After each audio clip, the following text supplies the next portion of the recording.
Hi, this is Rick, Vintage Oddball Cards. Hope everyone's doing well out there. Well, you know what I like to do when I just got off a live stream with John 3D 80s Kid? Show some more Babe Ruth cards. So this is the first time I think I've ever had all my Ruth cards on one table here. They're usually at a safety deposit box, but since John asked me to be on his video because he showed a nice, fantastic Ruth card, he wanted me to show some of my cards. So check out his video.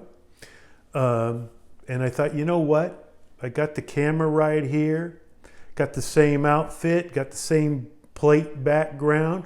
Why don't I show you my video of my top 20 Babe Ruth cards, because tomorrow probably end up being back in the safety deposit box.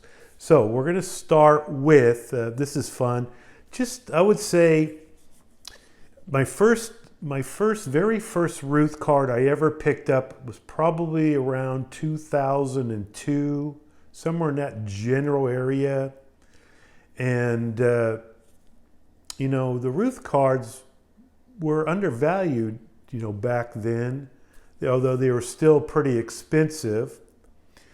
You know, it wasn't until after the pandemic that the prices really increased on his card. So many of these cards I picked up, you know, pre-2019, and others I picked up recently. So why don't we start with, this is no particular order, which is my favorite, this, that, and everything else. Just randomly, I'm going to pick some cards out here. And this, it says on here, 1925 Drake's Cake. Now, it's really not 1925. It's mislabeled. It should be 1932. And this particular issue were movie stars, Universal Picture movie stars. And the only athlete was Ruth in the set. And Drake's Cake, as you know, they released cards 1950 and then up to 1980 and 90s, right? Drake's Cake cards were out there. But this would be the very first one. And it's the only athlete in the set, because like I mentioned, there were movie stars, famous movie stars back in the 30s, 20s and 30s. Well, it should be 1932 because Ruth did not work with Universal Pictures until he did a bunch of shorts starting in 1932. 1927, he had a film called Babe Comes Home, which wasn't a Universal Pictures film. So most likely this is a 1932 issue. You don't see this one very often out there. In the back, love the back here. Got the advertisement back here. And these were placed in packages, I believe they were called Yankee Cakes. One per package. So that's actually should be 1932 Ruth. Next, I have here the 1928 Harrington. And one of my favorite cards, this, you know, the image of him in the Boston uniform pitching, and just love the background. It is, you know, for a one, it presents really well. And it has a dark background, which I like. A lot of these, even the higher grade ones, tend to be faded out. But really cool. Harrington's ice cream card. Now this one here was the very first Ruth I picked up. I mentioned earlier, probably around 2002 or so. And it's a strip card here. You can see the old label. And this 1931 517. It doesn't really look like a strip card. Typically, the strip cards are definitely smaller than this, and a lot of them don't have an actual picture. But these were 3 cards attached together vertically. And a lot of times you'll see dotted lines where you're supposed to cut from one card to the next. And I saw somewhere where one way they distribute them was in like a store. They would have like some kind of like a mailbox thing where one of the cards, the top card, would be sticking out, and for a penny you would be able to pull it out and receive all 3 cards. Blank back. And just as a reference, this card probably cost me, I don't know, $150, $200 back then, which is kind of crazy for what this would probably go for now. Let's go with this one here. And you know I like the rare stuff. And this is a 1935-36. It's from France, this card. Not sure how to pronounce it. And we would donate, and it's a confectionery issue. And definitely a beater. Very low pop on these.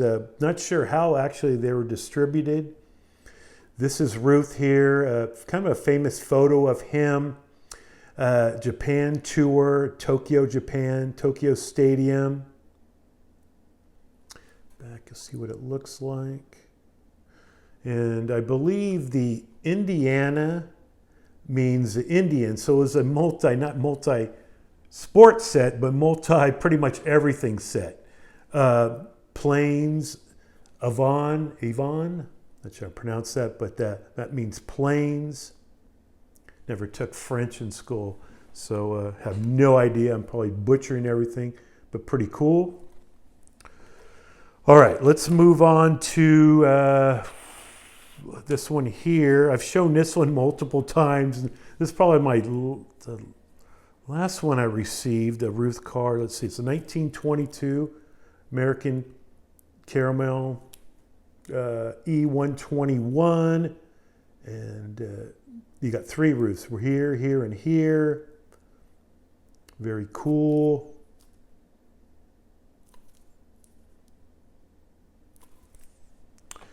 Now, I showed you the 1922. This is the 1927 E126.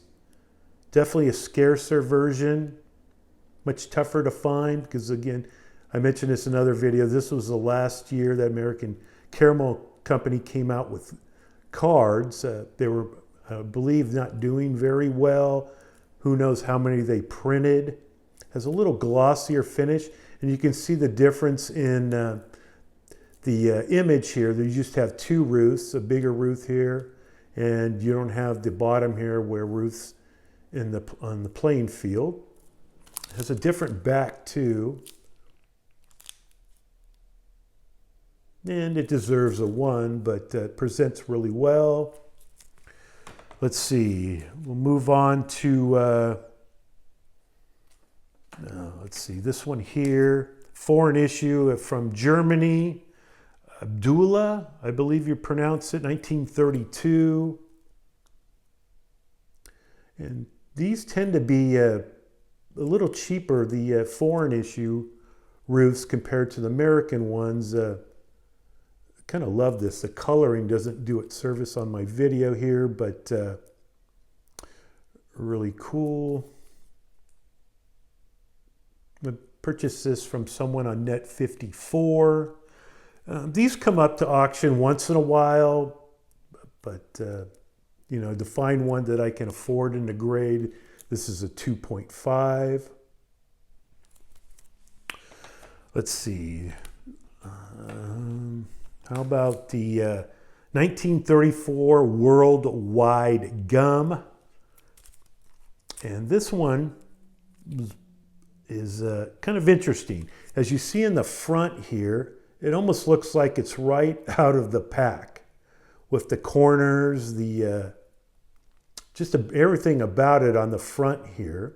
And the reason it's a 1 is because the back, it was probably taken off an album. And you can see the markings, the glue markings, and a little paper loss right here.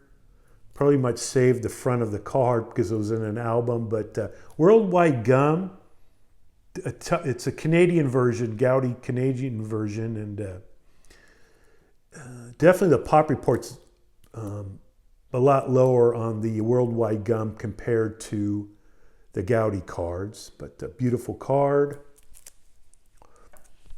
Let's see, I have a 1922 W512 Ruth strip card and a 2.5 blank back.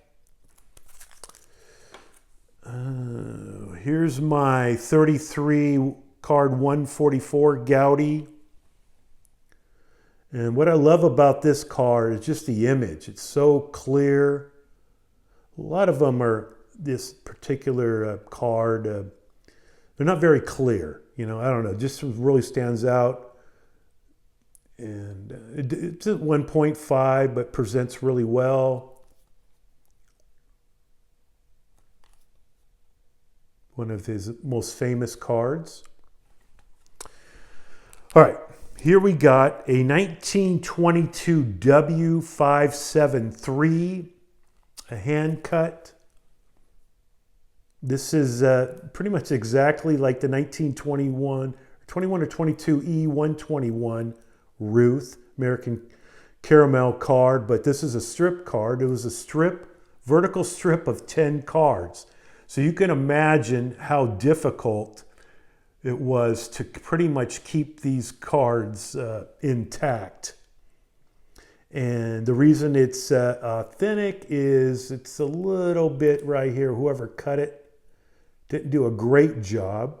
But again, if that wasn't the case, this would probably get a 3 or a 4 maybe in grade-wise. But very tough. Maybe pop 15 on these things. All right, let's move on to the 32 U.S. Caramel Ruth. Now these, I guess apparently for kids, these weren't very popular. So I'm not sure of the print run or whatever, but I understand kids, it's most of the images of this particular set are not great. It says 1932, but I believe, isn't this, I believe this came out 33, 34, not 32. See the back, it's definitely, not the best, but I'll tell you, these have really skyrocketed in price. I wish when I picked this one up, they had it in the auction, also a Lou Gehrig, and man, it's crazy the price of these particular cards. All right, moving on here. I've shown this one is the 27 York. Just love this card.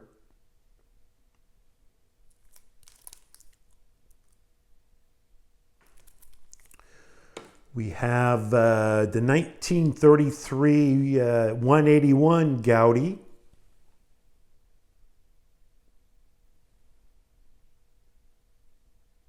For a 1, this is unbelievable.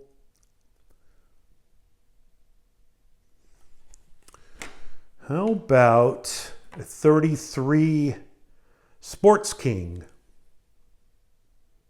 Now this one has some problems. It's definitely rounded corners here, but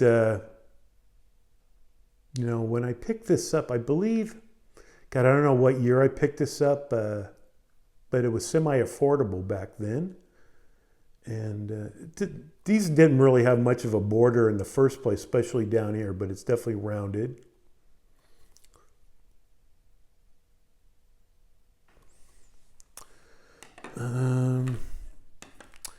How about the 1928 Ruth Frojoy? Ruth is a crack fielder. You don't see too many cards with him fielding the ball. And this is the FroJoy. There were 6 cards to the set, and they would issue in 1 week period 1 card a day. So you go get some ice cream, you get a card. You come back the next day, you'll get a different card. And it does have some ice cream mark right here. Somebody's probably finger there holding the card.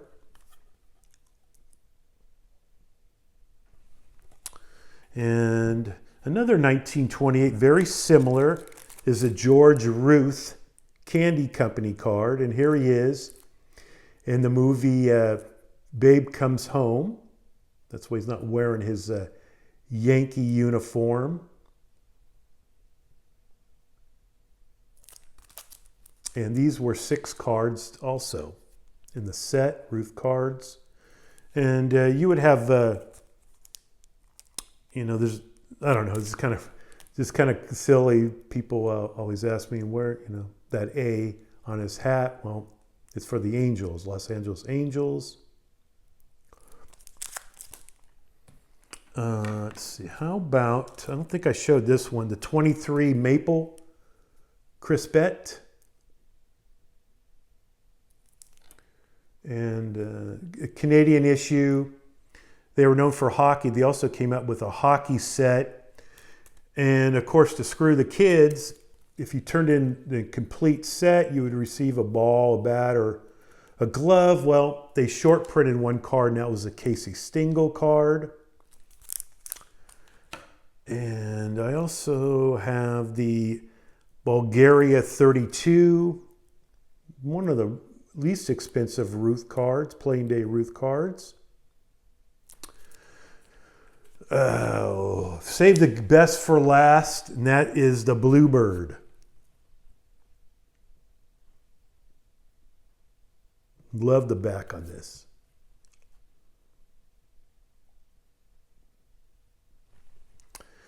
And I'll throw a couple other things out here. I have his bat card and some photos. A couple Ruth photos in a Boston uniform.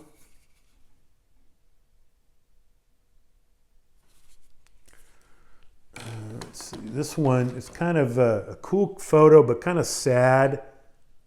His last year in the majors, looks tired, old. Type 1. Here he is with a couple kids, and not his kids, in spring training at Type 1.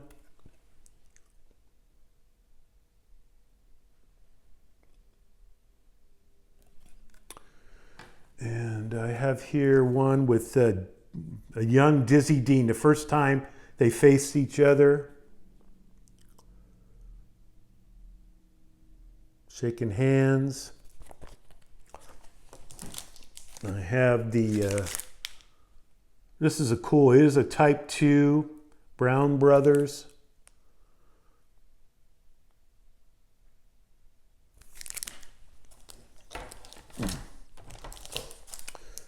Here he is, a Type 1 with a couple young players, Cress and Otis. I'm not sure their names. When they played the Browns, but a couple young players wanted to take a picture with them. And this one here is one of the might have been the last time he was ever at the stadium, 1948. He's giving Joe DiMaggio an award. And this is a Type 3. So this would be a duplicate negative, but from the same time period, 1948. You can see how he's having a tough time here. Lost a lot of weight. But hey, 19 minutes. I'm going to make it under 20. I've never made a 20-minute video. Hope you enjoyed this. It was fun just to kind of document all the cards in one time here, one space, and National coming up. I can't wait. Thanks for watching. This is Rick, Vintage Oddball Cards. Bye.